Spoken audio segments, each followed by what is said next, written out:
어둠은 예수 그리스도로 말미암아서 졌습니다. 이게 우리의 기본 아이덴티티예요. 빛이 이겼고 하늘과 땅 사이에 있던 휘장은 둘로 갈라지고 찢어졌습니다.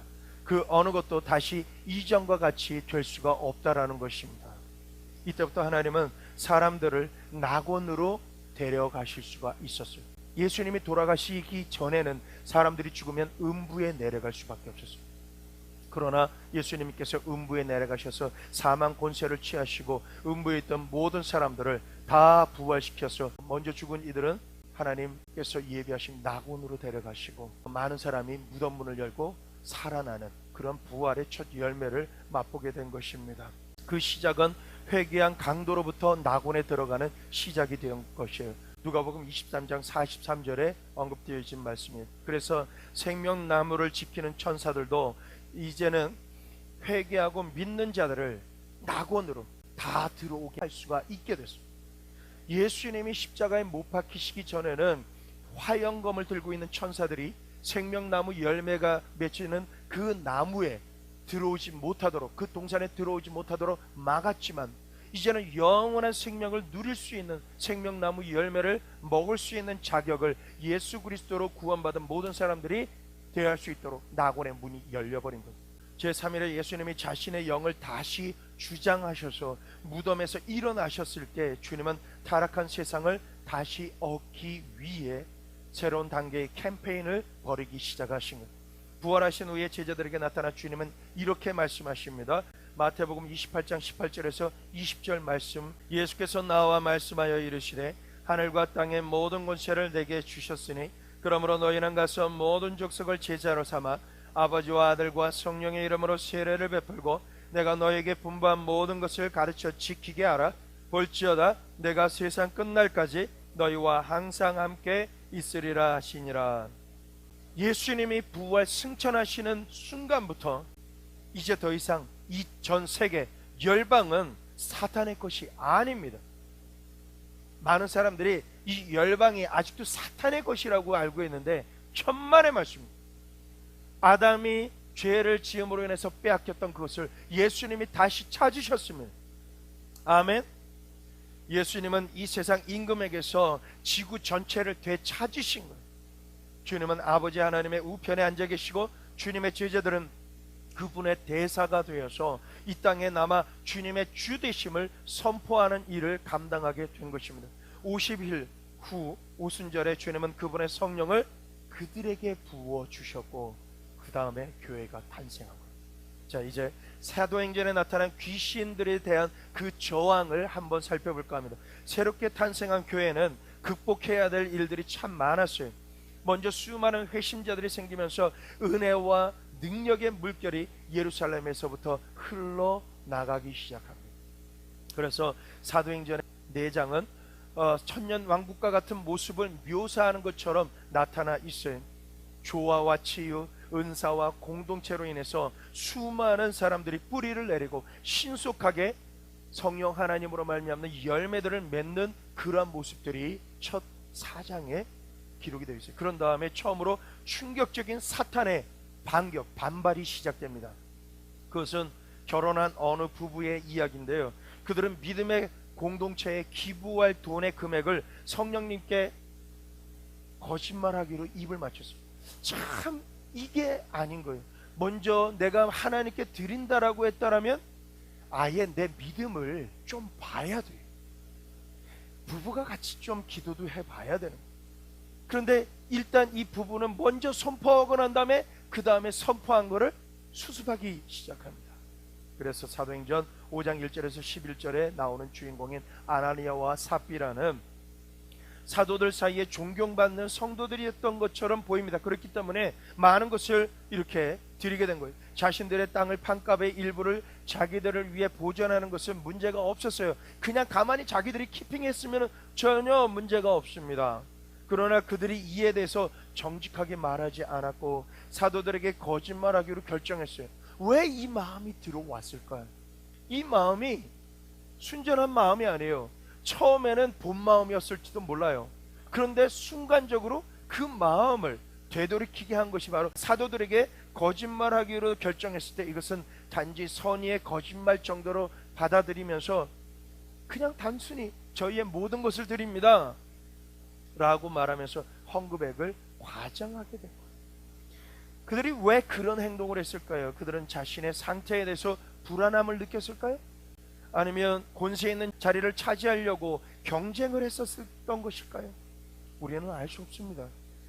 사도 베드로는 그들이 속인 것은 사단이 그들의 마음에 가득했기 때문이다라고 말을 하고 있습니다. 사도행전 5장 3절에 그것은 강력한 선포였어요. 굉장히 충격적인 발언이.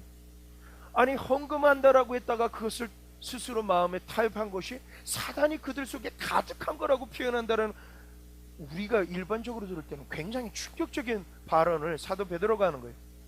그들은 은혜를 경험했지만 그들의 마음은 원수의 새로운 급습에 의해서 경계를 늦추고 비무장이 되어버린 거예요.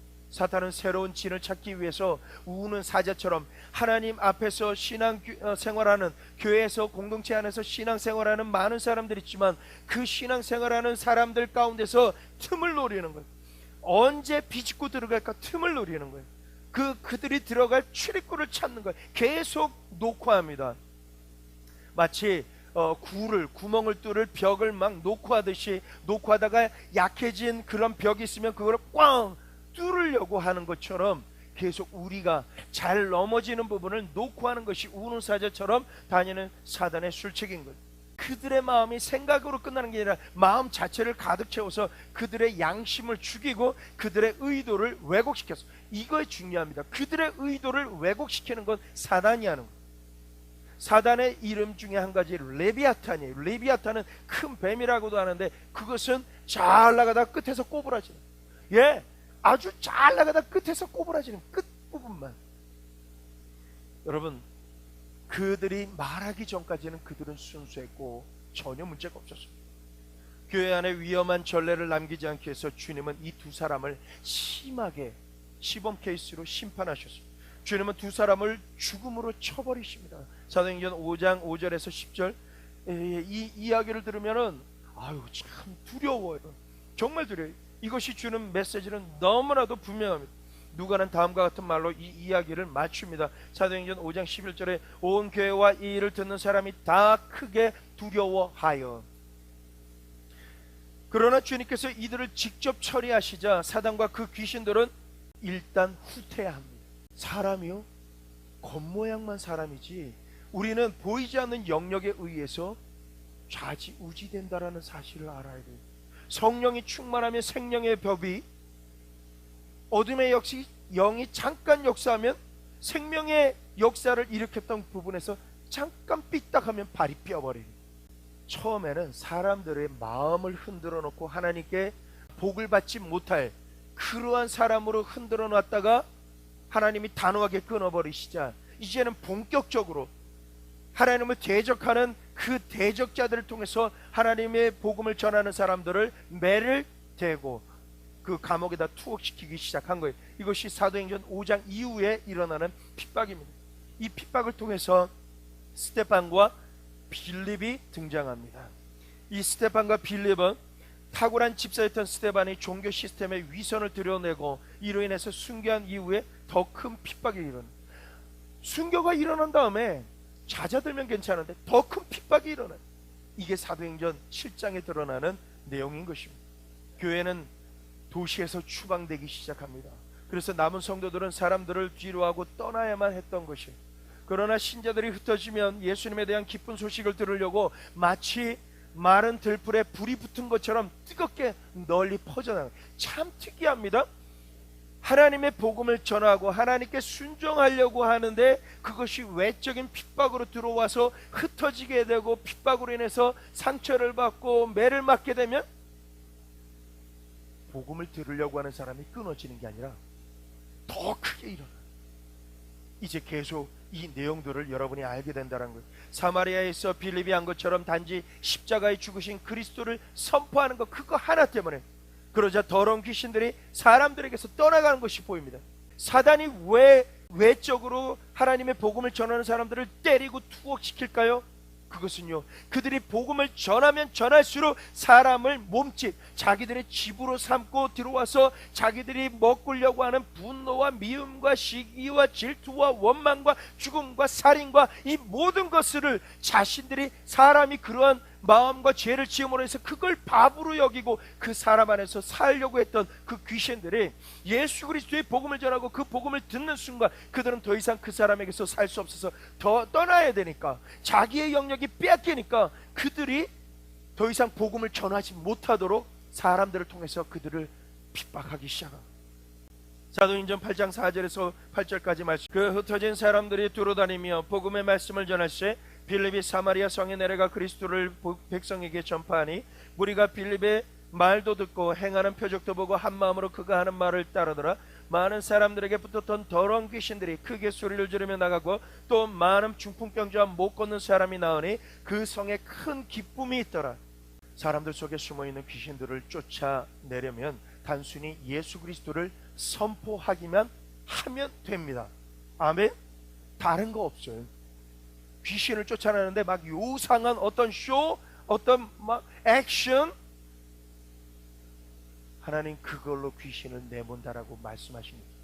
뛰어난 목사이고 뛰어난 은사자인 것처럼 어떤 액션을 더 플러스하는 것, 예수 그리스도의 이름으로 선포하고 시인하는 것 이상은 없어요.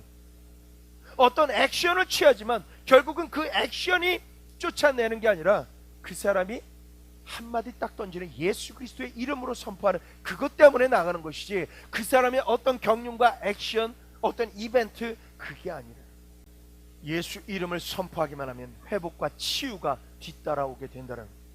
자, 다음으로 노예 소녀에 대해서 신약 성경을 통해서 봅니다. 루디아라고 하는 여인은 유럽 대륙 전체의 문을 지키는 사도와 같은 사람입니다. 이 루디아는 자주장사예요. 옷을 파는 사람, 옷감을, 비단이나 이런 것들을 파는 그런 사업가. 여러분, 그래서 저는 사실 복음을 전하는 사역자들 외에 사업가나 특별한 달란트를 갖고 있는 사람들이 분명히 일어나야 된다라고요. 유럽 전체를 복음화시키는 데 있어서는 이 루디아만큼 협력한 사람이 또 드물다라. 바울은 마게도냐의 부름에 응답해서 빌립보로 가는데 거기서 루디아를 만나요. 그곳에서 그와 그의 동료들은 루디아를 만나고 그녀는 유력한 여인이었고 상인이었어요. 그녀는 바울의 말을 듣고 복음을 믿었어요. 그녀는 그녀의 식구들이 세례를 받도록 마음을 오픈했고, 그리고 바울과 다른 선교사들을 초청해서 자기의 집에 머물도록 했어요. 자기 집에 머물러면서 복음을 전하고 그 빌립보에 선교를 할 수 있는 선교 진지가 되게끔 하나님께서 하셨다는. 그러다가 그들은 점치는 여종을 만나게 됩니다. 그것이 사도행전 16장 16절에서 19절에 나타나요. 그것은 단지 우연한 만남인 것 같죠? 그런데 그게 정말 우연한 만남일까요? 그 소녀는 점치는 악한 영을 가졌기 때문에 미래를 예견할 수 있었어요. 우연히 만난 것 같지만 사실은 이 점치는 노예 소녀가 하나님의 복음을 전하고 굉장한 하나님의 기름 부음이 있는 사도라고 막 아부를 떨어요. 그런데 그게 복음을 전하는데 플러스일까요? 마이너스가 돼요. 사람들의 마음을 흩어버리는 역사가 있어요. 어떤 사람이 이런 말을 해요. 무당이 당신은 점괘가 안 나오고 그러니까 당신은 예수 믿어야 돼. 이게 우연일까요? 그걸 통해서도 하나님께서 구원의 역사를 이룹니다. 그러나 이 노예 소녀를 통해서 보면은 그 소녀는 점치는 악한 영을 가졌기 때문에 미래를 예견했는데, 그래서 그 주인은 그녀를 통해서 돈을 갈취하기 시작합니다. 이 악한 영은 이 사람들이 예수님께 속해 있고 그분의 성령으로 충만하다라는 것을 귀신이 전해주고 있어요. 다른 말로 말하면 바울과 실라 그리고 다른 이들은 귀신의 나라에서도 유명한 사람. 여러분들이 예수 이름으로 기도하고 예수 이름으로 전하고 예수 이름으로 선포하기 때문에, 예수 이름으로 찬양하기 때문에 이 땅에 있는 또 여러분이 가는 그 모든 공간에 귀신의 역사가 여러분을 두려워하는 것을 믿으시길 바랍니다. 여러분에게 하나님께 충성하고 예배드리고 헌신했는데 왜 내 삶 가운데 육신적으로 아프고 내가 하는 그 모든 일 가운데 자꾸 힘든 일들이 생길까? 그게 우연일까요? 여러분이 잘못해서입니까? 여러분이 진짜이기 때문에, 여러분이 예수 그리스도로 말미암아 진짜이기 때문에 제자들에게 이런 핍박이 있고 어려움들이 있었듯이 여러분에게 그런 것들이 있는 것뿐입니다. 악한 영은 이 소녀로 하여금 바울 일행을 매일 따라다니게 했어요. 짜증나지 않아요? 그 일반적인 성도가 따라다니면 괜찮은데 점치는, 점괘가 있고 미래를 예견하는 귀신에 사로잡혀 있는, 악한 영에 사로잡혀 있는 그 꼬마 여자아이가 매일 따라다니면서 하나님의 종이라 그러면서 큰 소리로 사도행전 16장 17절 이 사람들은 지극히 높은 하나님의 종으로서 구원의 길을 너희에게 전하는 자라.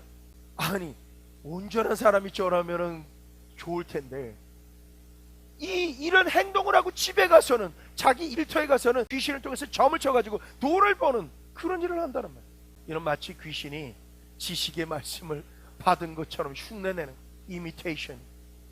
또한 그것은 거짓 아부였기 때문에 선교팀을 알리는데 전혀 도움이 되지 않았어요. 오히려 사람들의 관심을 계속해서 분산시켜요. 왜?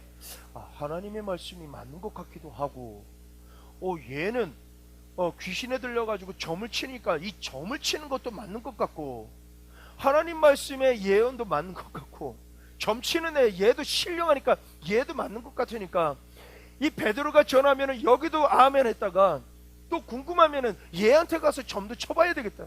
나눠버려. 신령한 것 같지만 하나님의 영광을 자기가 취하는 거예요. 아주 강교한 거예요.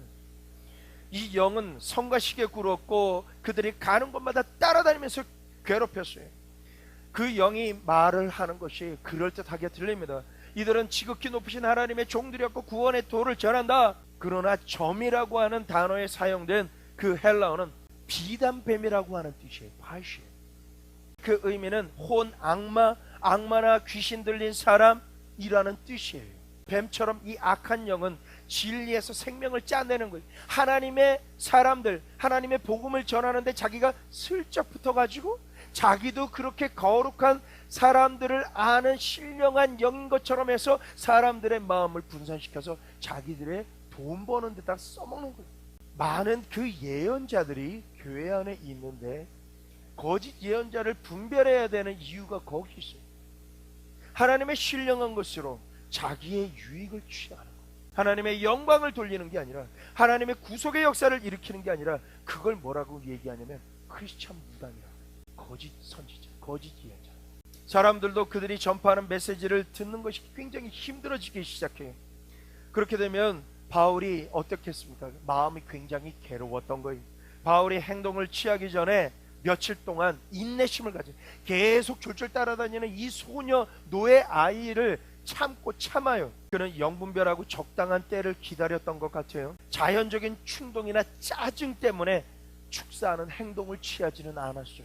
참고 참는 게 정점에 이르러요. 바울이 심히 괴로워하여 돌이켜 그 귀신에게 이르되 예수 그리스도의 이름으로 내가 내게 명하노니 그에게서 나오라 하니 귀신이 즉시 나오니라.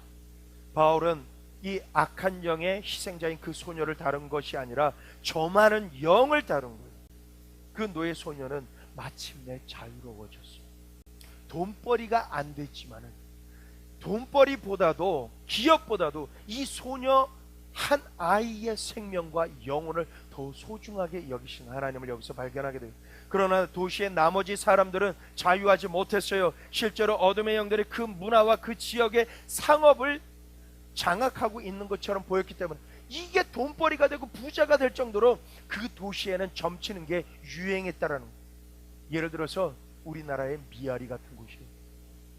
온 사방에 점집이, 그런 곳이, 그런 지역에 강하게 역사했던 그 소녀의 악한 영이 나가버리고 그 소녀가 온전해지고 그 돈벌이가 됐던 그 주인이 봤을 때는 더 이상 돈벌이가 되지 않으니까 기업이 망해버린 거예요. 어린 한 소녀 한 사람이 귀신이 나가는 축사가 되자 그 지역의 시스템 자체가 문제가 일어나요. 마치 블록을 쌓아놨는데 밑에 있는 블록을 빼버리니까 완전히 무너지기 직전에, 아마도 그 영은 그 지역에서 강한 영이었던 것 같습니다. 이 무당이 역사하는 그 영이 등급이 있어요. 어떤 경우 웃기죠? 나이 많으신 할머니가 아이한테 예예 그러는 아주 웃기지도 않은 해프닝이 있잖아요. 그런데 이 소녀지만, 아이지만 이 아이에게 역사했던 그 악한 영이 그와 같은 어떤 중요한 핵심이었던 거예요. 예기치 않은 폭동이 일어나 버려요. 한 아이가 축사됐는데 폭동이 일어날 정도라면 그 아이에게 역사했던 귀신의 역사가 어떤 존재였는지를 유추할 수 있게 돼요. 노예 소녀의 주인들은 바울과 실라를 잡아서 그들을 시장으로 끌고 들어가서 관원들을 만납니다. 관원들은 바울과 실라의 그 옷을 찢어버리고 그들을 매를 대요. 태장을 취해요. 이후에 그들은 감옥에 던져졌고 착고에 처하는 것이 사도행전 16장 19절에서 24절에 기록이 되어 있습니다. 바울과 실라는 투옥되지만 나중에 알려진 대로 이들은 잠깐만 투옥돼요. 왜? 이 바울은 로마 사람이기 때문에. 그들의 메시지는 더 이상 매이지 않았어요. 빌립보 지역은 종교적인 혼수 상태에 빠지는 대신에 복음을 듣고 응답하게 됩니다. 귀신 들린 소녀 아이를 축사하고 나니까 그 지역 자체가 복음을 받아들이는 그러한 일이 일어나고 교회가 번성하기 시작합니다. 다음 섹션은 에베소의 부흥입니다. 바울과 제자들은 이제 에베소서로 갑니다. 그곳에서 그들은 2년 동안 머물면서 복음을 전파하고 지교회를 생깁니다. 성령의 기름 부음이 바울의 몸에 닿았던 천을 통해서 새로운 방식으로 축사가 일어나. 이때부터 천 조각이 귀신을 쫓아내고 병을 고치는 일이 일어나요. 천이 사람의 몸에 닿자마자 바울이 그들의 몸을 직접 만진 것처럼 질병과 귀신들이 떠납니다. 베델이라고 하는 교회가 있는데 그 교회는 성도들이 예배 끝나고 갈 때에 중보기도 팀들이 또한 목사님들이 그 천조각 조그마한 수건 같은 천조각에 손을 얹고 기도합니다.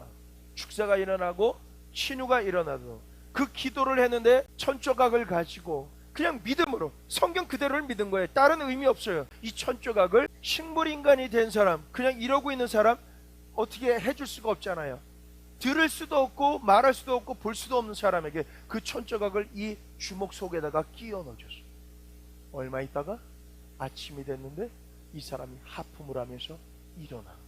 할렐루야. 다른 방법이 없어요. 의사도 필요 없어요. 식물인간이니까. 그런데 그 믿음으로 그 역사가 일어났더라. 천이 사람에 닿자마자 바울이 그들의 몸을 직접 만진 것처럼 질병과 귀신들이 떠났다라는 사실이 성경에 기록이 되어 있는 거예요.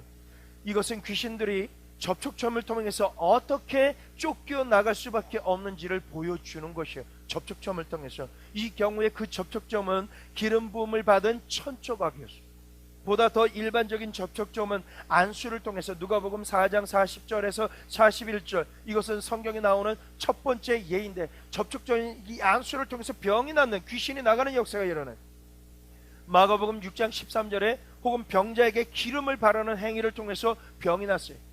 장로들에게 아픈 자가 있느냐? 죄를 고하고 그에게 기도를 받으라. 안수할 때 기름을 바르고 안수하면 그 모든 죄가 씻겨지고 병이 낫는다라는 성경의 말씀처럼 제가 기도할 때나 다른 사람들이 기도할 때도 병 낫기를 위해서 기도할 때 기름을 바르는 그런 일이 있었어요.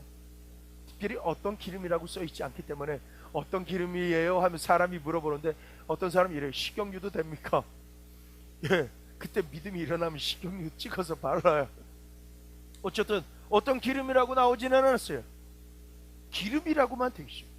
예수 그리스도의 제자들이 축사하는 걸 보면서 야 이거 돈 되겠다, 이 멋있다, 야 예수 이름으로 나가라 그러니까 귀신 와 하고 나가더라. 나도 한번 해보자. 믿지도 않으면서 이것을 빙자해서 축사하는 일이 일어나는데 사도행전 19장 13절에서 16절에 있어요. 이들은 대중 앞에서 창피를 당하게 돼요. 왜? 귀신을 쫓아냈더니 귀신 들린 사람이 벌떡 일어나가지고 네가 뭔데 하면서 바울 달고 예수 하는데 이제 누구 하면서 그 옷을 막 찢어져가지고 빨개 벗은 상태에서 막 위에서 엉 눌러서 그를 막 해코지하는 그런 일들이 나타난다는 거예요. 사도행전을 보면은 교회가 부흥하고 교회가 성장되고 복음이 전파되어지는 그 핵심의 자리에는 병 고치는 역사와 귀신을 쫓아내는 역사, 그래서 온전하게 되게 하는 그런 역사를 통해서만 부흥의 역사가 일어난 걸 알아야 돼요. 단순히 복음을 전하는 것, 전도지를 나눠주는 그것만이 아니에요. 영적 전쟁과 중보기도와 복음을 전하는 일 가운데 신유와 축사가 일어날 때 복음이 전해진다라는 거예요. 사도행전 19장 23절 41절 보면 핍박도 새로운 차원에 다다르게 됩니다. 우리가 믿음이 한 단계 올라가면 핍박도 또 다른 단계로 올라가요. 여신 아데메로 인해서 폭동과 거의 폭행에 가까운 행동이 이루어지는 것을 보여줘요. 거의 폭행이에요. 테러 수준이.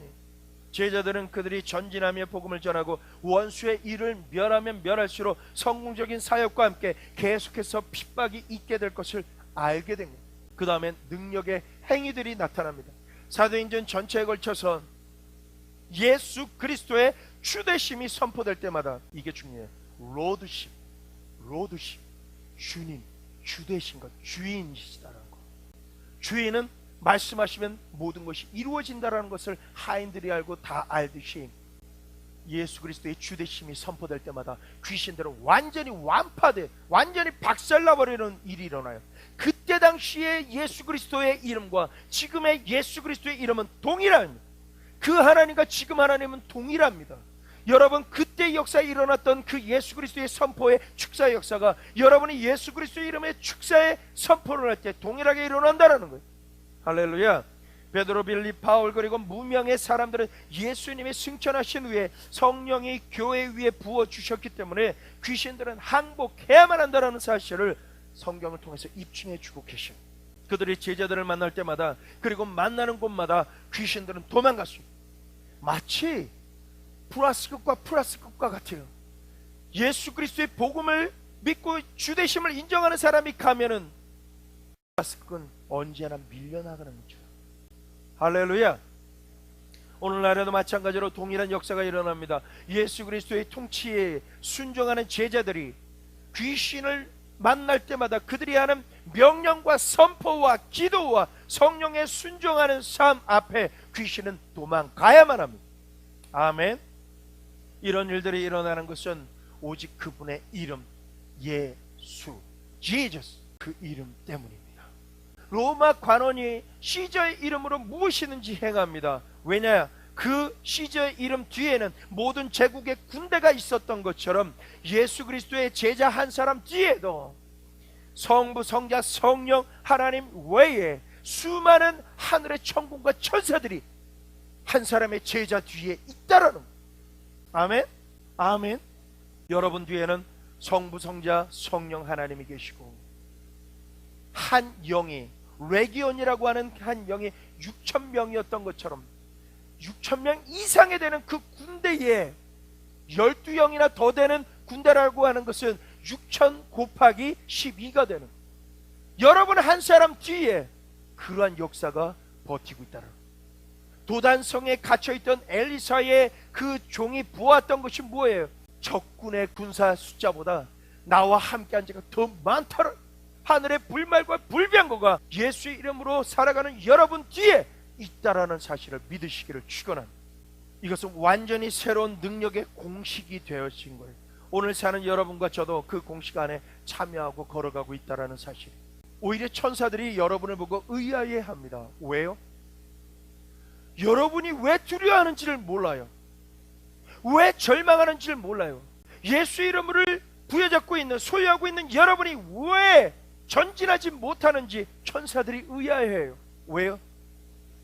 구름같이 허다한 증인들과 하나님의 천군과 천사들이 여러분과 함께하고 있는데, 단지 여러분이 예수의 이름으로 악한 영아 떠나라고 하면 빛의 화살처럼 빛의 하나님의 군대들이 여러분을 명하는 그 사람과 그 역사들을 향해서 쏘아져 나가고 어둠의 역사가 물러날 것을 천사들이 알고 대기하고 있는데, 여러분은 그 예수의 이름을 아직 쓰지 않고 있다는, 그게 이상합니다. 서신서에 나타나 있는 영적 전쟁을 이제 살펴볼까 합니다.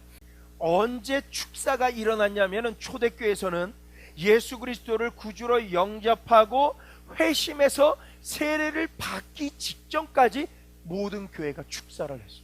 그리고 세례를 받고 난 다음에는 귀신들을 어떻게 쫓아낼까 걱정하는 게 아니라, 세례를 받고 나면 어떻게 하면 거룩한 생활을 할까, 성화의 단계에 내가 들어갈까, 그것이 초대교회의 특징입니다.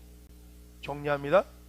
초대교회의 축사는요, 예수 그리스도를 구주로 영접해서 세례를 받는 그 시간까지 축사가 다해요. 개인 축사와 가정 축사가 그때까지 이루어지고, 그리고 세례를 받는 순간부터 예수 그리스도의 장성한 분량으로 내가 점점 성장하는 성화의 단계에 노력하는 삶이 되어진다라는 겁니다. 기도, 하나님에 대한 순종, 선한 행실, 그러한 거룩한 생활을 통해서 계속해서 귀신들이 들어오지 못하도록 하는 겁니다. 귀신을 내어 쫓는 게 중요한 게 아니라 내어 쫓고 난 다음에 더 큰 악한 귀신들이 들어오지 못하도록 하는 그런 방어 체계가 뭐냐면 거룩한 생활, 신앙생활, 이런 생활을 함으로 인해서 이제 강력한 방어벽이 진지가 형성되어지는, 모든 서신서 전반에 걸쳐서 영적 전투에 대한 토론은 성령의 권능 안에서 어떻게 거룩한 생활을 할 것인가 라는 훨씬 더 광범위한 맥락 안에서 실제적인 권명과 명령의 형태로 나타난다라는 거예요. 이제 영적인 실험을 살펴볼까 합니다. 서신서에서 영적 전쟁에 관한 가장 긴 토론은 에베소서 6장에 나타납니다. 바울은 몸이 없는 인격들이라고 말합니다. 몸이 없는 인격들, 이 몸이 없는 인격들과의 씨름 경기를 그리고 있는 것이 에베소서 6장 12절에 나타나 있는데, 에베소서 6장 10절에서 12절, 끝으로 너희가 주 안에서와 그 힘의 능력으로 강건하여지고 마귀의 관계를 등이 대적하기 위하여 하나님의 전신갑주를 입으라. 우리의 씨름은 혈과 육에 대한 것을 상대하는 것이 아니요 통치자들과 권세들과 이 어둠의 세상 주관자들과 하늘에 있는 악의 영들의 상대함이라. 몸이 없는 인격들이라고 말합니다. 귀신들의 실체는 강한 자가 있고 그보다 덜 강한 자들이 있어요. 쫄개들이 있어요. 나중에 이것을 우리가 실제적으로 영적 전쟁하는 기도와 선포를 할 때 쓸 내용인데, 그 내용 중에 한 가지는 강한 자, 버림과 거절감의 영이 강한 자예요. 그 버림받고 거절감을 가지게 했던 그 영의 쪼무레기들은 어떤 존재들이냐면, 사직을 통해서 권리 포기, 그리고 내어버림, 이혼, 사생아, 고립, 분리, 외로움, 방치, 별거, 자기 연민, 희생시킴, 예상한 거절, 감지한 거절, 자기 거절, 주님으로부터의 거절, 남들로부터의 거절의 영, 이러한 조무래기들이 실제적으로는 버림받고 거절감을 받게 하는 그 강한 자가 불러들여온 것들이, 이 버림받고 거절감을 느끼는 이 강한 자는요, 매사에 내가 거절감을 아직 받지도 않았는데 거절감을 유추해서 거절감을 끌어당겨요. 그러면 사람이 나를 거절하려고 다가오지 않았는데도 내가 그거를 요구하는 그 길이 나 있어. 처음 보는 사람인데도 무시하고 싶은 사람이 있어요. 왜? 처음 본 사람인데 괜히 말을 놓고 싶은 사람이 있어요. 핍박하고 싶은 사람이 있어요. 괜히 이지배를 하고 싶은 사람이 있어요. 왜 그럴까? 내가 그렇게 하려고 하는 사람이 아닌데 괜히 이 사람을 보면은 평가절하해서 막 뭉개고 싶은 사람이 있어요. 그건요, 그 사람 안에 역사하는 영이 그거를 끌어당기는, 자기보다 더 악한 것들, 조물애기들 7명이나 더 되는 것을 데리고 들어간다라고 얘기하죠. 그것이 보이지 않는, 몸이 없는 인격의 형태들인 거예요. 그래서 이 인격들에 대해서 축사하고 내모는 것이 영적인 씨름이, 몸이 없는 인격들은 다양하게 표현된 악한 영들이 어떤 특정 영역에서 임명된 통치의 영이 있는데, 그게 강한지, 영적인 의미의 용어로 말하면 통치자는 관할 구역을 다스리면서 한 사람의 몸처럼 작은 구역이나 한 국가나 지역처럼 넓은 구역을 다스리는 거예요. 악한 통치자는 왕들을 말하며 그들의 수하에는 많은 조무래기 영들이 있어요. 조금 전에 분리와 거절감의 그 통치자가 조무래기들을 다스리는 것처럼, 참 특이한 게 분리와 거절감을 느끼는 사람은요, 약한 영이 들어가 있으면은 폭력적이지 않아요. 항상 학대당하는 게 습관이 되죠. 또 악한 폭력의 영이 겸해 들어가 있으면은 분리와 거절감을 느끼면 그런 느낌을 주는 사람을 내가 강하게 아주 액션을 취해서 상대를 데미지를 입히는 역사로 일어나요. 축사 대상자에게는 그 사람 안에 역사하는 그 실체, 강한 자가 뭔가를 딱 보면은 몸이 없지만 인격적으로 나타나는 그런 데미지를 주는 악한 영, 스피릿에 대해서 연구를 하고 축사하고 분별을 하게 되면은 그 사람이 힘들고 지치면 그 배후에 있는 영이 뭔지를 알게 돼요. 첫째는 셀프 딜리버런스를 하게 돼요. 셀프 딜리버런스는 내 안에 내가 습관적으로 공격을 받는 부분의 영적인 그 인격체, 스피릿이 뭔가를 내가 분별하면은 내가 그걸 쫓아버리면 돼요. 왜 누구한테 맡겨요? 내가 쫓으면 되는데. 왜? 내가 예수 그리스도의 이름으로 시인하고 선포할 수 있는 사람인데. 나 스스로가 이런 부분에 대해서 분리하고, 또한 내 가정, 내 가게, 내 윗대에서부터 흘러왔던 어떤 습관적인 동일한 어떤 절차가 있다면 그 부분이 뭔지를 꿰뚫어서 그것을 내가 결박하고 내쫓아야 돼. 내가 축사를 하려고 그러면 그 귀신이 귀신처럼 내 죄를 알고 떠벌릴까봐 두려워서 축사를 못한다라고 했잖아요. 떠들려고 하면 잠잠하라 그러면 잠잠할 수밖에 없다라는 사실을 아셔야 돼요. 할렐루야. 여러분이 예수의 이름으로 잠잠하라 그러면 잠잠해야 되고, 나가라 그러면 즉시 나가야 되는 것이 사실인 거예요. 이 사실을, 성경을 우리가 신약 성경을 보고 또 봐야 되는 이유는, 그렇게 보고 이것이 사실로 내가 믿어질 때 믿는 대로 되어진다는, 다니엘서 10장 13절에 있는 바사 왕의 권세가 미치는 영역을 바사 왕국이라고. 참 특이한 게, 일본에 가면 음란의 영이 강하게 점치는 거고, 그리고 중국에 가면 만만디가 흘러요. 마구 늘어져요. 어느 나라의 비행기를 타고 가느냐에 따라서 영적인 스피릿이 내게 느껴지는 것이 달라지는 것을 느끼게 돼요. 이게 영적인 센서가 민감해지면 어느 집에 가든지 어느 지역에 가면 그 지역의 영의 실체를 내가 느끼게 된다는 거예요. 신유의 은사를 가진 사람들은 내 몸을 먼저 점검을 했을 때 전혀 아프지 않고 전혀 그 부분이 약하지 않은데, 어느 장소에 들어가서 기도하다가 아니면 사역하다 보니까 괜히 뒷목이 아파요, 통증이 느껴져요, 심장 부분에 따끔따끔하고 페인이 느껴지는 사람이 있습니까? 예수님이 지금 치료하고 계십니다. 그러면 그 자리에 분명히 심장의 부분에 아픈 사람이 있어요. 그것을 예수님이 치료하시고 계시기 때문에 사역을 하려고 하는 사람, 신유의 은사가 있는 사람의 몸에 그것이 반응하는 거예요. 내가 아픈 게 아니에요. 갑자기 예배드리고 찬양하는데 내가 갑자기 아픈 부위가 있는 게 아니라, 그 장소에 하나님이 치유하고 있는 그 사람의 역사가 지금 그렇게 MRI처럼 나에게 느껴지는 것뿐이에요. 내가 동통을 느끼는 것이지만 내가 아픈 게 아니에요. 그때는 예수님께서 지금 치료하고 계십니다, 성령님이 치료하고 계십니다 라고 하는 것처럼 축사도 비슷한 부분이 있어요. 그 자리에, 그 공간에, 그 나라에 갈 때 지금의 어떤 분위기상으로 어떤 인격적이고 감정적으로 뭔가가 느끼게 될 때, 내가 충만하고 찬양할 때 그 부분이 나에게 느껴진다면 그 영의 실체가 그 자리에 있다라는 사실, 이것이 우리의 영적인 레이더링이에요. 이렇게 바사 왕이 다스리는 바사 왕국이라고 하는 그 지역에 미카엘 천사도 천사장 중에 하나인데, 그가 와서 바사 왕과 프린스와 프린스가 같이 싸우는 그러한 일이 있어요. 21일 동안. 그런 다니엘의 기도에 응답해서 바사 왕국의 악한 왕과 대항하여 싸우러 왔다라고 합니다.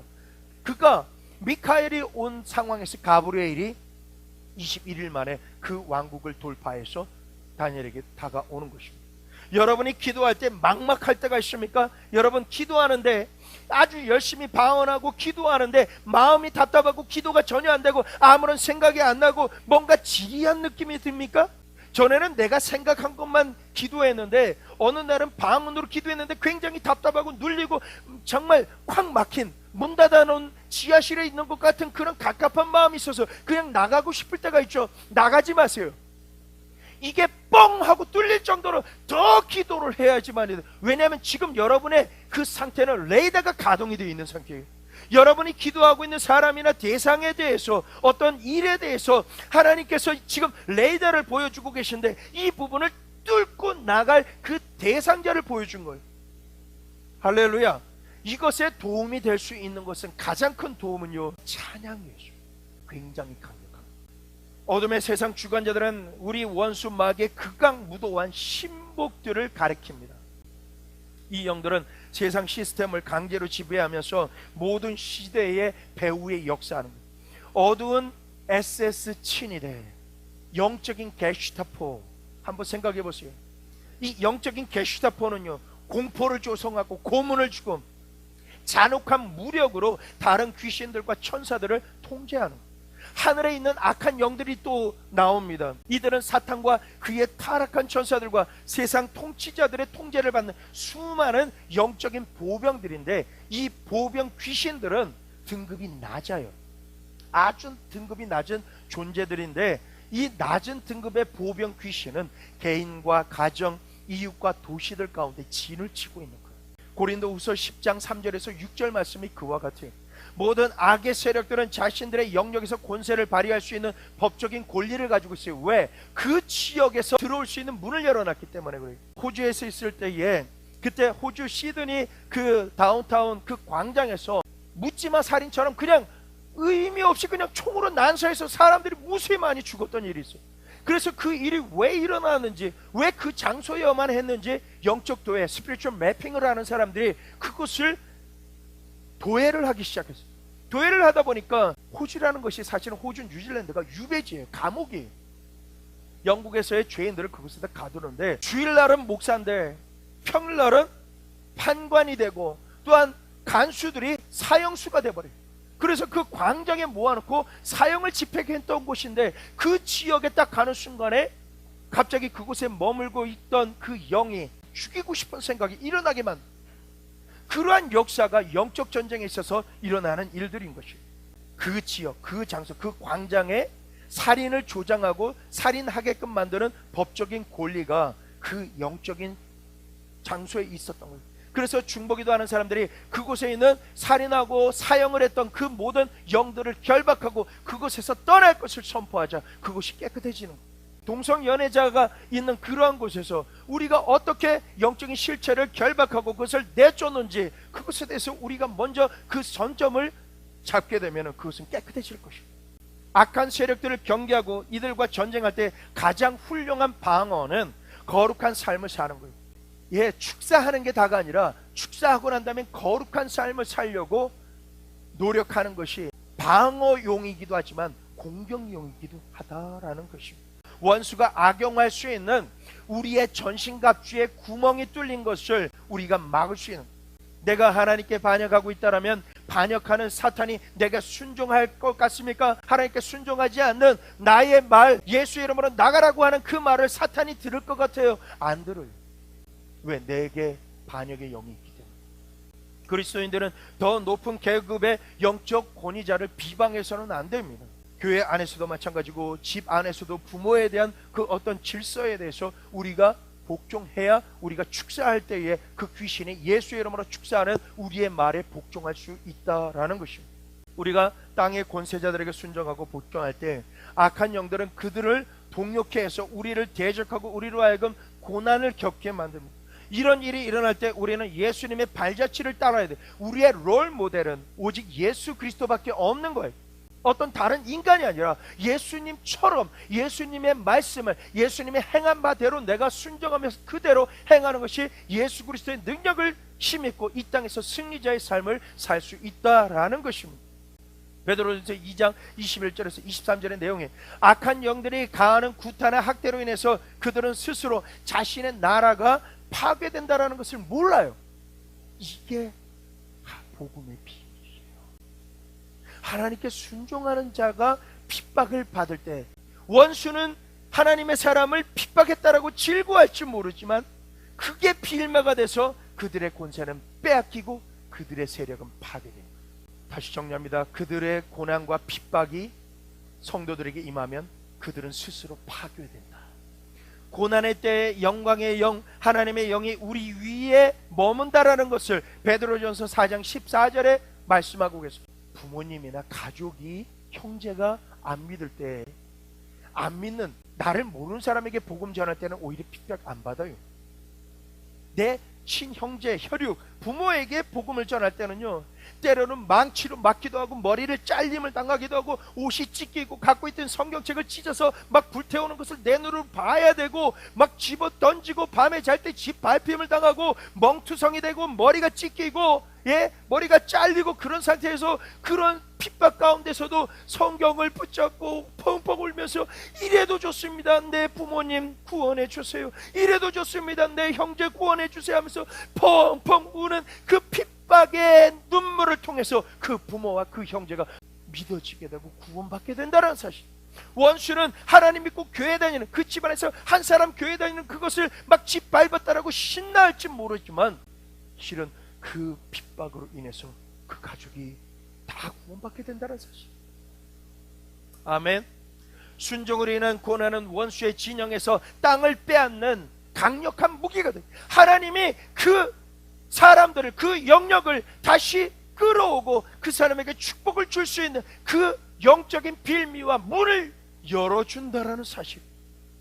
애매하게 복음을 전하다가 예수 그리스도의 이름으로 구원의 복음을 전하고 식구를 위해서 살다가 핍박을 애매하게 받는 것이 우리에겐 복이 돼요. 반대로 우리가 땅의 권세의 반역과 불순종 가운데 행하면 우리는 어둠의 왕국의 문을 열어줘요. 그래서 자기가 고난과 심판을 자초하게 된다라고 로마서 13장 2절에 말씀하고 있는 거예요. 따라서 베드로는 다음과 같이 권면합니다. 베드로전서 3장 17절, 선을 행함으로 고난을 받는 것이 악을 행함으로 고난을 받는 것보다 나으니라. 만일 우리가 하나님께 순종하면 우리는 마귀에게 강력하게 저항할 수 있습니다. 그리고 마귀는 우리를 곧 피할 것입니다. 우리는 거짓과 불법 반역의 삶을 살면서 예수님의 이름으로 몇몇 귀신 조물애기들을 쫓아낼 수도 있어요. 그러면 뭔가 이룬 것처럼 굉장히 마음이 높아지겠죠. 교만한 마음이 생기겠죠. 왜? 내가 예수의 이름으로 귀신을 쫓았다라는 그 사실 때문에. 그러나 이 사람은 하나님의 말씀에 순종하지도 않고 거룩한 삶을 살지도 않은 상황에서 귀신을 쫓아냈기 때문에 하나님께서 엄중한 경고를 내리십니다. 마태복음 7장 21절 23절, 나더러 주여 주여 하는 자마다 다 천국에 들어갈 것이 아니요 다만 하늘에 계신 내 아버지의 뜻대로 행하는 자라야. 우리가 그리스도의 신부의 친밀한 사랑으로, 신부의 친밀한 사람, 연인 간에는 굉장히 친밀감이 있잖아요. 남의 눈 의식 안 하잖아요. 그러한 연인 간의 친밀한 사랑으로 예수님께 순복하면 주님은 우리로 하여금 승리의 군대로 일어설 수 있도록 만드십니다. 에베소서 5장 22절에서 23절 보면 바울은 먼저 그리스도의 신부에 대해서 설명한 다음에 에베소서 6장 10절에서 18절에 군대의 전쟁에 대해서 말합니다. 신부의 영성이 없으면 하늘나라 군대가 될 수가 없다는 거예요. 왜? 우리는 부려먹고 써먹는 노예로 부름을 받은 게 아니라, 그냥 의미 없는 군사로 부름을 받은 게 아니라 하나님의 깊은 것을 같이 공유할 수 있는 신부의 부름, 사랑의 관계로 부름을 받았고 그 사랑의 근거로 한 군사로서 우리가 싸울 수 있다는 거예요. 여러분이 거듭나서 하나님의 나라에 들어가면 여러분은 영적으로 전쟁 지역에서 태어난 것과 같아요. 그러므로 여러분은 전쟁에 임해야 합니다. 여러분이 원하든 원하지 않든 어둠의 나라에서 하나님의 나라로 옮겨진 사람이고 계속해서 옮기는 사람이라는 사실입니다. 전쟁을 피할 수 있는 방법이 없어요. 여러분 자신의 보호를 위해, 그리고 복음을 위해 여러분은 전쟁하는 법과 악한 세력과 싸우는 법에 대해서 최대한 많은 것을 배워 놓을수록, 그 노하우가 있을수록 여러분은 유리하다라는 것입니다. 여러분 항상 깨어 있어야 합니다. 에베소서 6장 10절에서 12절에 보면은 우리의 영적 싸움에 대해서 말한 다음에 바울은 계속해서 모든 신자들에게 영적인 전신 갑주에 대해서 설명합니다. 고린도후서에서 바울은 우리가 주먹과 총 대신에 영적인 무기를 가지고 싸우는 법에 대해서 많이 설명합니다. 일단 귀신들이 더 이상 어떤 사람 안에 거하지 못하게 되면 그 다음 전투지를 삼는 것이 사람의 마음이에요. 예수 그리스도로 구원받아서 하나님을 믿은 사람, 더 이상 공격하지 못하게, 지역이나 어떤 관계를 공격하지 못하게 되자 그 다음에 마음의 싸움터에, 전쟁터를 옮겨가는 것이 어둠의 역사입니다. 이곳에서 옛 사고방식, 강한 진들을 이루고 있는 거예요. 분리와 거절감, 이런 강한 그 진지, 마음의 그 전쟁터에서 조물의 기들을 통해서 내 마음이 평안을 다 빼앗아버리고 하나님의 말씀의 씨앗들을 다 새들이 와서 먹어버리게 되는 그러한 역사가 일어난다라는 것입니다. 어떻게 모든 생각을 사로잡을 수 있겠습니까? 망을 보는 보초가, 제가 군대에서 위병을 가끔 쳤는데 그때 밤에 차가 오면 멈춰, 정지, 누구야? 이 신호를 하게 돼 있어요. 이렇게 말하면서 침입자를 수색하는 것처럼 여러분도 여러분의 생각을 정지, 더 생각이 오버되는 것에 대해서 정지, 잠깐 멈춰, 너 누구야? 내 생각을 내가 물어볼 수 있는 거야. 너 지금 계속 유추되고 없는 것까지도 유추돼서 내 마음 가운데 우울함과 자괴감과 슬픔과 분노와 이런 것을 가져다주는 너 누구야? 어디서부터 왔어? 이것을 내가 집어낼 수 있다. 마음을 지키는 것이 성을 빼앗는 것보다 낫다라고 얘기하는 것처럼 내 마음과 내 생각을 내가 사로잡을 줄 알아야 돼. 예수님의 주되심을 인정하고 그분의 나라를 전진시키는가, 아니면 하나님의 나라를 방해하는가? 내가 하나님이 주신 은혜와 하나님의 축복, 하나님의 평강, 예수 그리스도로 말미암는 평강을 내가 빼앗기고 있는 생각을 내가 하고 있는가, 아니면 하나님께 영광되는 은혜의 생각을 하고 있는가? 거기서 하나님께 속해 있지 않다라면 너 멈춰! 예수의 이름으로 결박한다. 더 이상 내 생각에서 역사하지 마. 나가! 예수의 이름으로 명하노니 나갈지어다 라고 선포하고 찬양을 드리는 것으로 내가 내 마음을 지킬 수 있다라는 사실. 원수가 보낸 생각이 발견되면 그것을 기도로서 예수님께 올려드려요. 주님, 제 마음 가운데 역사하는 이런 부분이 있습니다. 예수의 이름으로 결박하고 쫓았습니다. 이것이 더 이상 거짓으로 더 증가되는 것을 하나님 막아주십시오. 지켜주십시오. 은혜를 베풀어 주세요. 긍휼히 여겨주세요. 우리 중 많은 사람들이 타협하는 삶을 살아요. 우리는 한 발은 세상에, 한 발은 하나님 나라에 두고 살아가요. 만일 마지막 심판날이 임하면 우리는 심각한 문제에 봉착하게 될 것입니다.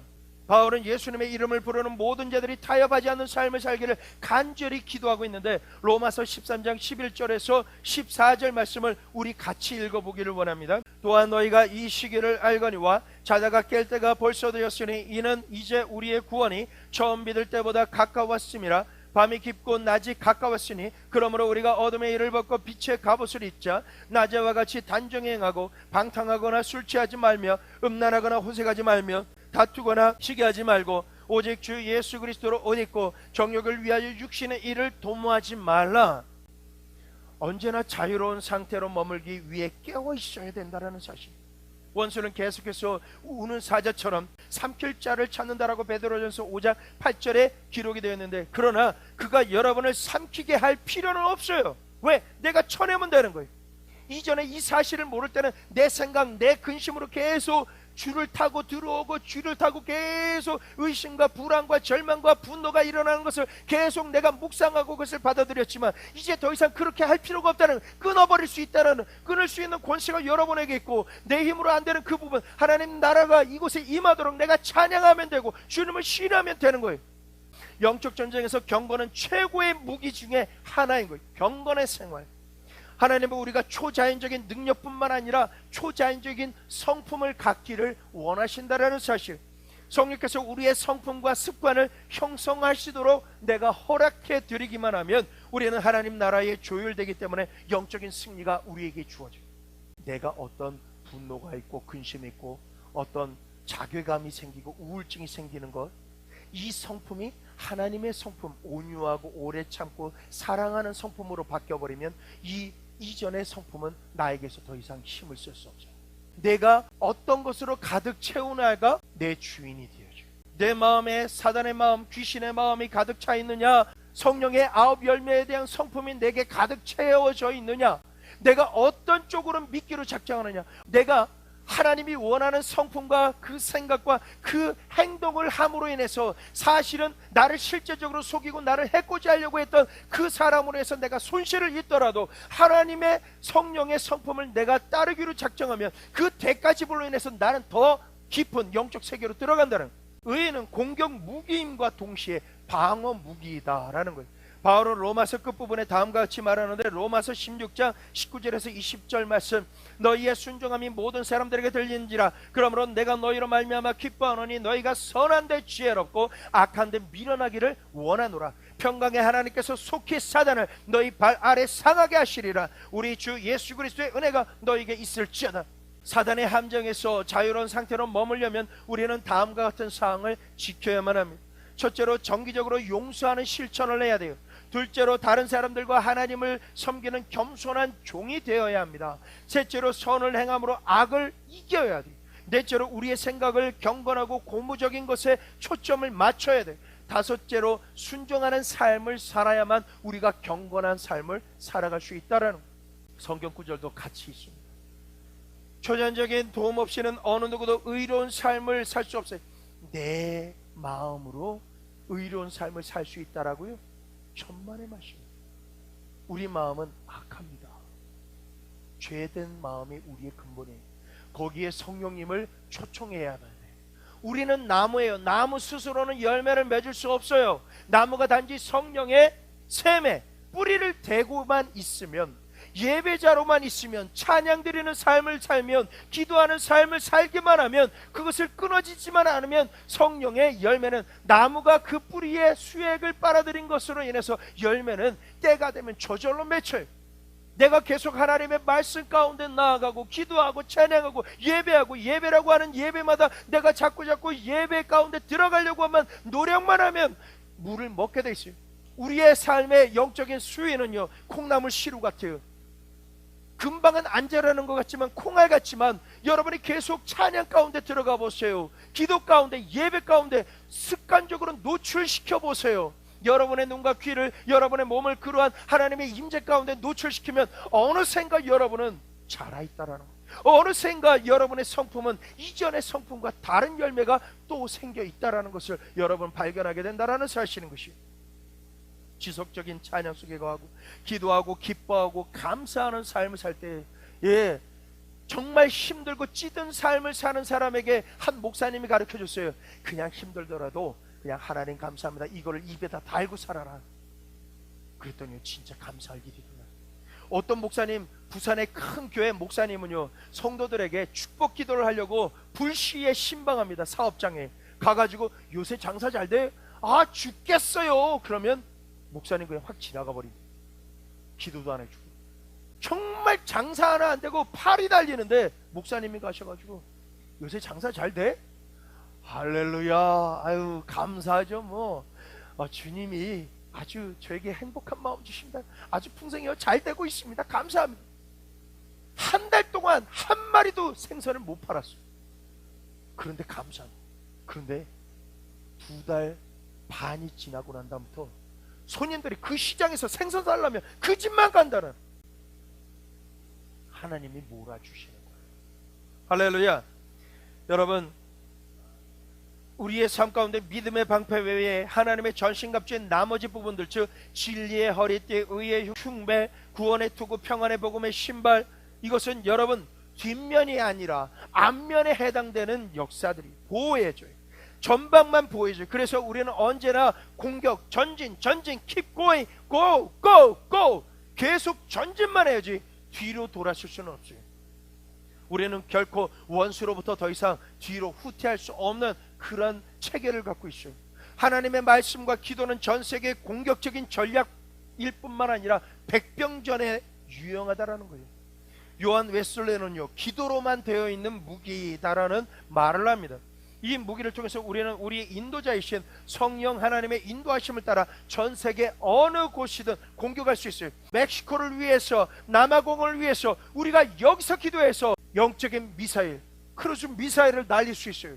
그래서 그곳에 영적인 모든 것을 묶고 풀어낼 수 있어요. 뉴스를 통해서 나타나 있는 모든 기근과 지진과 모든 난리들에 대해서 우리가 기도로 그것을 묶을 수 있는, 기도로만 되어 있는 무기를 사용할 수 있다는 거예요. 바울은 빛의 갑옷에 대해서 말하고 있는데, 우리가 예수 그리스도와 함께 빛 가운데 행하기만 해도 귀신들의 활동에 대항하는 가장 위험한 공격을 가할 수 있어요. 요한일서 1장 7절에 강남금식기도원에서 사역할 때 한 사업가를 알고 있어요. 이분은 사업을 하는데 건축업인데 잘 됐다가 어느 날 또 부도가 나고 빚쟁이들이 딱 몰려오면 이분은 이제 일체 비결을 알아. 뭔지 아세요? 빚쟁이가 몰려오면 내가 어떻게 할 수 없잖아요. 하나님, 기도하면서 하던 사업 이제 벽에 부딪혔습니다. 이제는 제 방법으로 할 수가 없으니까 하나님이 제 일 하시고 저는 하나님의 일을 감당하겠습니다. 그 길로 전국을 돌아다니면서 그 지역에 한 교회가 떠오르면 그 지역, 그 교회 가서 전도지를 받아서 보이는 사람마다 예수님 믿으세요, 예수님 믿으세요, 예수님만이 당신의 삶을 축복으로 바꿔주십니다. 예수님 믿으세요, 예수님만이 당신의 병을 낫게 해주십니다.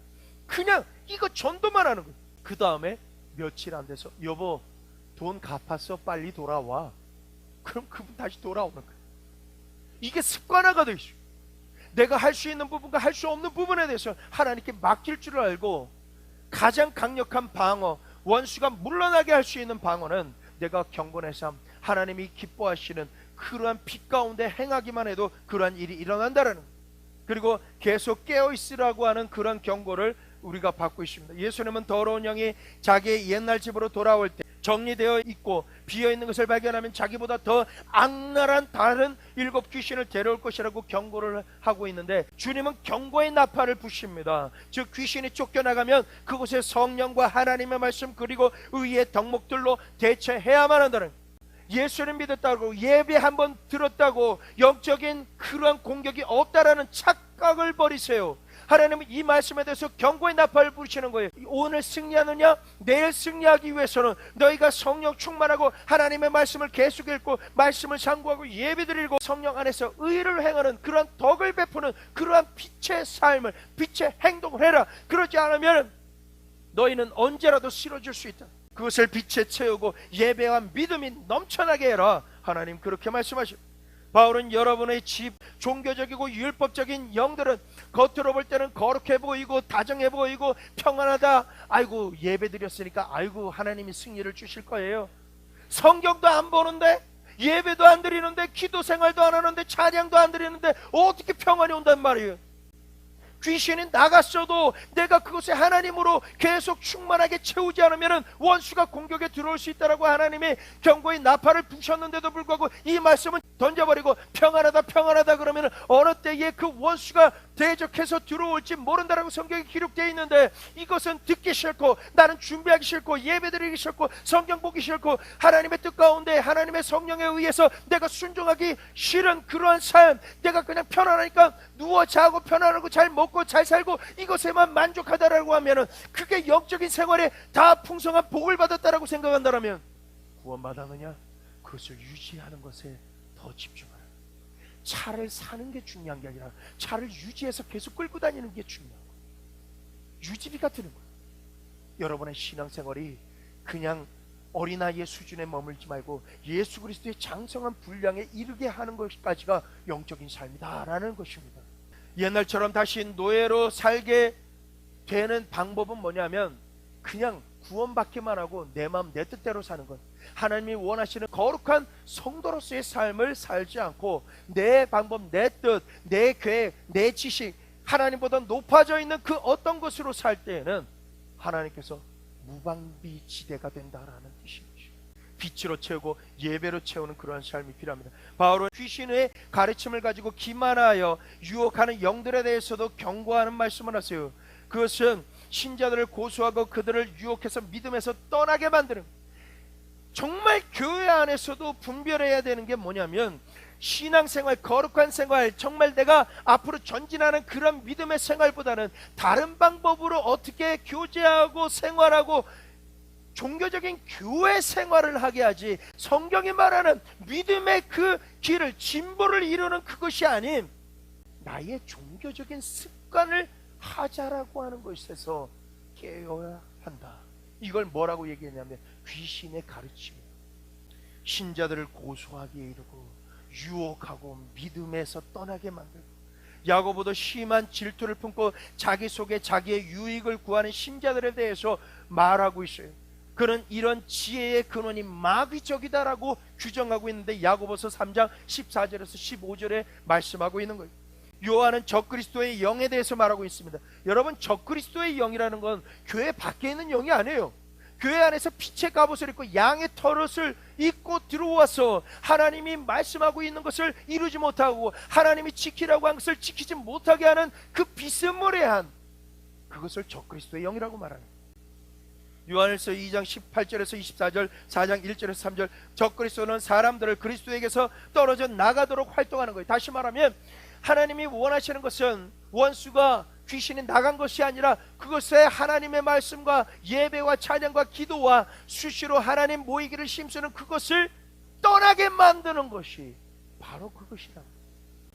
여러분, 그것이 사람들과 교제인 것처럼 보이고 아주 원활한 어떤 탁월한 지혜인 것 같지만 실은 그 무리에 들어가면 들어갈수록 내 영혼은 고갈이 된다는 사실. 이 모든 것은 거듭난 자들, 즉 성령 충만한 그리스도인들을 대상으로 쓴 내용이 빛 가운데 들어갔다라고 해서 그것에 계속 머물게 되는 것이 아니다라는 거예요. 여러분 자신에게 어둠으로 나가는 일을 허락하면 언제든지 원수는 그것에 들어올 수 있어요. 여러분, 장로님 가운데서도 죽기 직전에 예수 그리스도를 부인하고 죽는 양반들이 있어요.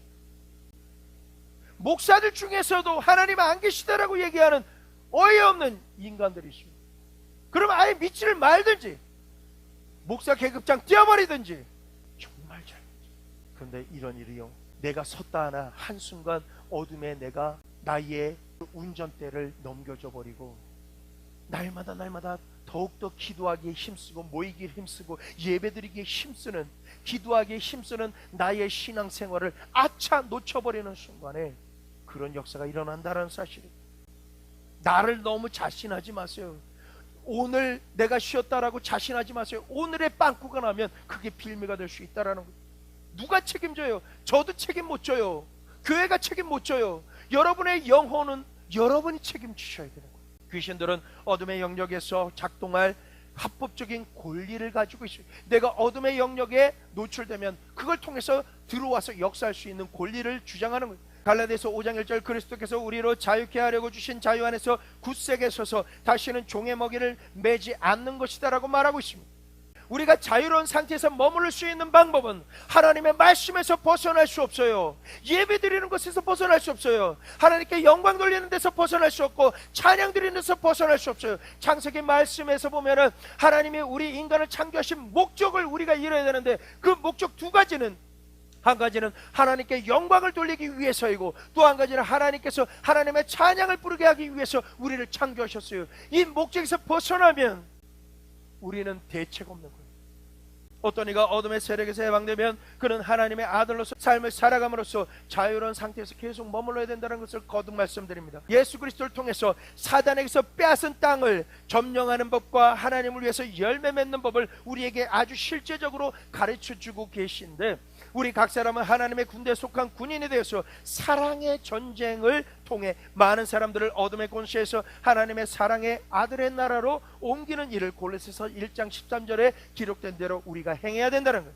요한계시록 전체는 초대교회가 모든 위장을 하고 등장하는 귀신의 세력들에 대해서 어떻게 이겼는지를 잘 보여주고 있어요.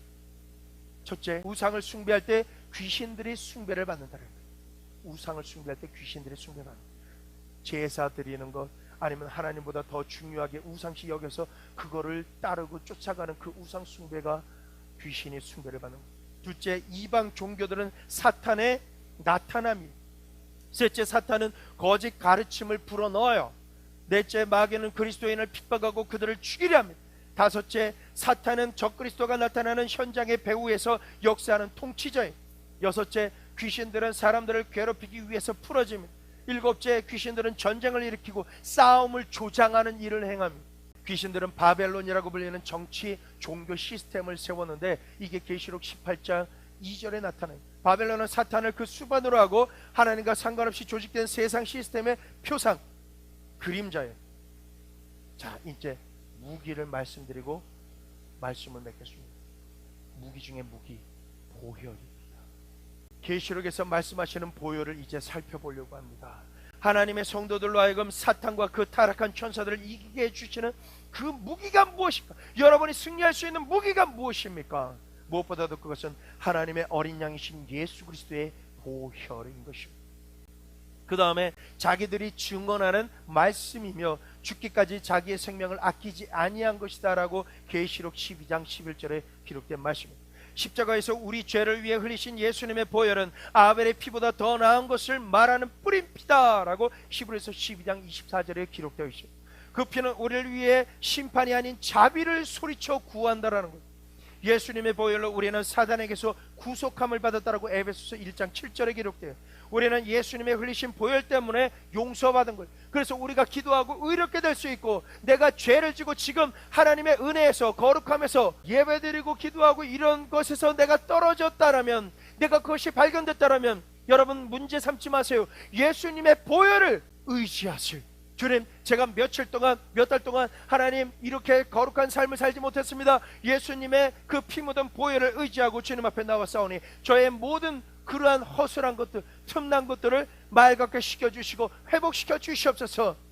예수님의 보혈은 사망 권세가 지나가게 만드는 유월절의 은사가 있다라는, 긍휼의 여김을 받게 된다라는 것입니다. 할렐루야. 우리는 예수님의 흘리신 보혈 때문에 용서받았습니다. 사탄이 송사할 근거가 제거된 거예요. 내가 예배드리지 못하고 기도하지 못하고 정말 모이기를 힘쓰지 못하고 찬양하지 못하고 전도하지 못한 것이 나에게 다시금 정죄가 됩니까?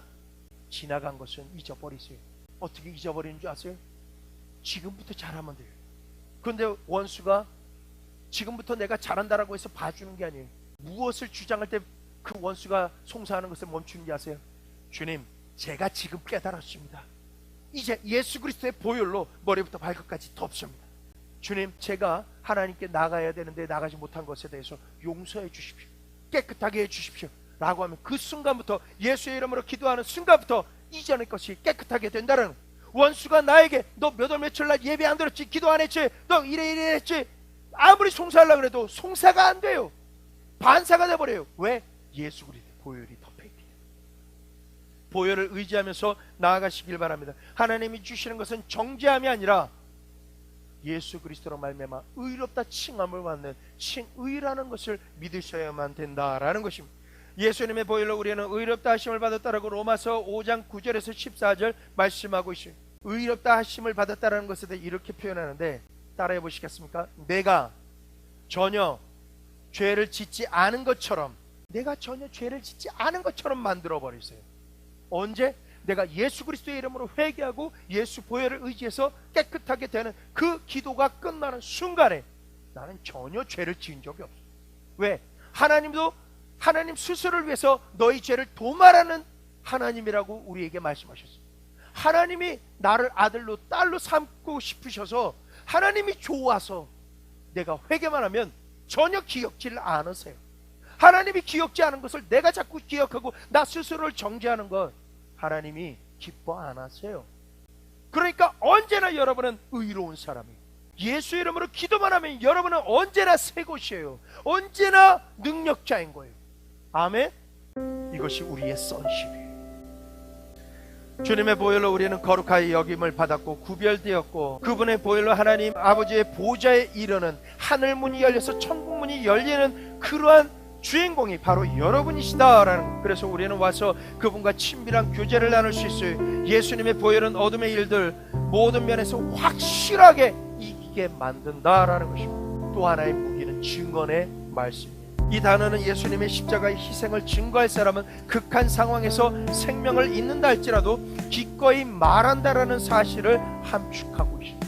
나를 사랑해 주신 주님을 나는 부인 안 합니다 라고 고백할 수 있는 사람, 그 사람이 바로 여러분이 되기를 예수 그리스도의 이름으로 축원합니다. 마태복음에서 계시록까지의 모든 교회가 귀신을 이긴 승리한 일들에 대해서 다 살펴봤습니다. 이제 여러분의 삶 가운데 무엇을 지켜야 되는지 배웠습니다. 잠시 기도할 때 하나님, 이러한 믿음 생활로 인해서 초대교회의 그런 부흥의 핵심이 우리가 되게 하시고 제가 되게 해 주십시오. 주님께서 기뻐 받으시는 그런 아들이 되기를 원합니다. 딸이 되기를 원합니다. 이 기도를 주여 3창은 후에 기도드리겠습니다.